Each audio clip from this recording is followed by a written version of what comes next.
ناظرین، یہ واقعہ افغانستان کے دارالحکومت کابل کے علاقے خیر خانہ میں پیش آیا ہے، جہاں ایک کم عمر دینی طالبہ اسلامی مدرسے میں تعلیم حاصل کر رہی ہے، لیکن چند ماہ پہلے اس کی زندگی ایک ایسی غیر معمولی سمت میں بدل گئی جس نے پورے علاقے کو حیران کر دیا۔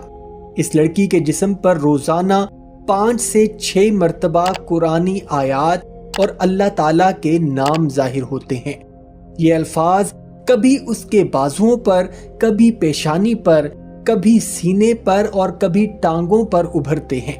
سب سے زیادہ حیران کن بات یہ ہے کہ یہ نشانات چند گھنٹوں بعد خود بخود غائب بھی ہو جاتے ہیں اور پھر کچھ وقت بعد دوبارہ ظاہر ہو جاتے ہیں۔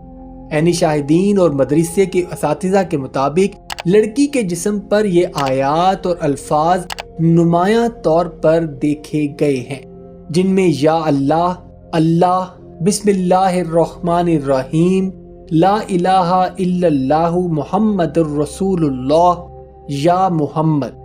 ناظرین، یہ الفاظ ایسے ظاہر ہوتے ہیں جیسے جلد پر کسی نے ہلکی سی روشنائی سے لکھ دیا ہو، لیکن حقیقت یہ ہے کہ اس کی جسم پر کوئی شخص کچھ بھی نہیں لکھتا۔ جب یہ خبر پھیلی تو پورا گاؤں حیرت میں ڈوب گیا۔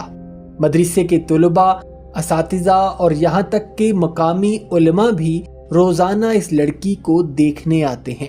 کچھ لوگ اسے اللہ کی نشانی قرار دے رہے ہیں، جبکہ کچھ اسے روحانی معجزہ کہہ کر تعبیر کر رہے ہیں۔